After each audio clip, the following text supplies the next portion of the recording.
তো মানে রুরাল এরিয়াজে যে ইলেকট্রিফিকেশন আছে সেটা ডেভেলপমেন্টের জন্য অনেক ফান্ড স্যাংশন করেছে টিএসিসিএলকে, ত্রিপুরা স্টেট ইলেকট্রিসিটি বিদ্যুৎ নিগমকে, এবং স্টেট গভর্নমেন্টেরও যেমন 5% দিতে লাগে টিএসিসিএলকে অ্যাজ পার শেয়ার, স্টেট গভর্নমেন্টও সব ফান্ড রিলিজ করে দিয়েছে।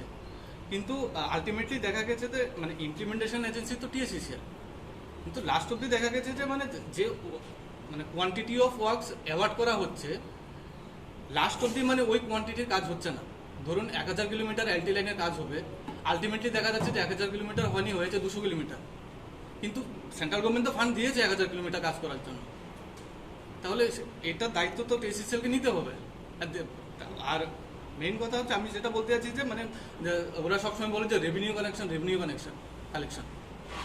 আপনারা বলছেন যে 1,39,000 বাড়িতে আপনারা সার্ভিস কানেকশন দিয়েছেন, অ্যান্ড অ্যাজ পার ডিডিউজি হয় আপনারা বলেছেন যে 1,61,000 এনার্জি মিটার আপনারা মানে যে বাড়িগুলো আনমিটার ছিল কনজিউমার মিটার আপনারা দিয়েছেন। কিন্তু তাহলে আপনারা আন্ডার সৌভাগ্য as per report of TACCL they are collecting revenue from 51,000 house. তাহলে ওই যে মিটারগুলি লাগানো হয়েছে বা যে 1,39,000 যে সার্ভিস কানেকশন দেওয়া হয়েছে, তাহলে বাকিগুলো কোথায়? ওই টাকাটা তো কন্ট্রাক্টরকে দেওয়া হয়েছে। হ্যাঁ, কন্ট্রাক্টর স্যার দে হ্যাভ, দেখুন আমি এটা বলতে চাইছি যে ওরা যতটুকু কাজ করেছে ওই বিলটাই তো ওনাদেরকে দেওয়া হয়েছে। আপনি তো একটা এলিগেশন আনছেন যে কম কাজ করে বেশি দেখানো হয়েছে। না, কম কাজ করে বেশি টাকা নেওয়া হয়েছে বলতে স্যাংশনের কম কাজ করা হয়েছে, স্যাংশন যা দেওয়া হয়েছে তার থেকে কম কাজ করা হয়েছে, স্যাংশন যা দেওয়া হয়েছে তার থেকে কম কাজ করা হয়েছে, ঠিক আছে। আর রিপোর্ট তো এটা তো সব ওদের রিপোর্ট। আপনার এই অভিযোগগুলোর পক্ষে কি প্রমাণ আছে বলছেন? কি মানে প্রমাণ কি আছে?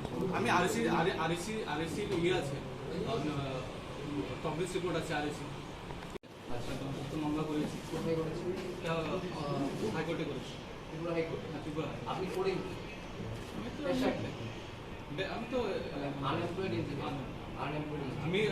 আমি এই ডিপার্টমেন্টে ছিলাম as an পিএমএ। পিএমএ means project management agency. Central government যখন ফান্ড দেয় স্টেট গভর্নমেন্টকে, তখন ওরা একটা গাইডলাইন্স দিয়েছিল যে তোমাদেরকে পিএমএ রাখতে হবে to monitoring all the work.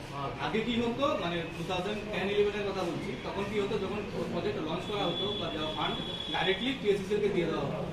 But আবার 2014-15 কি করেছে সেন্ট্রাল গভর্নমেন্ট যে না, ওরা ফান্ড দিচ্ছে ঠিক আছে, কিন্তু ওরা বলে গাইডলাইন্স দিয়েছে ওনাদেরকে পিএমএ রাখতে হবে, পিএমএ ওভারঅল মনিটর করবে। মানে আপনার হাত দিয়ে আপনি দেখেছেন এই ওয়ার্কগুলো যে হয়েছে, কম হয়েছে না? হ্যাঁ, আমি ছিলাম 5 বছর ছিলাম ডিপার্টমেন্টে, 5 বছর ছিলাম। আপনি এই অভিযোগগুলি সাংবাদিক সম্মেলন করার আগে জানিয়েছেন?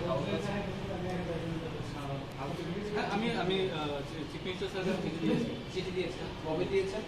মিনিস্টার স্যারকে আমি আবারও চিঠি দিয়েছিলাম, আপনার গত বছর একটা চিঠি দিয়েছি।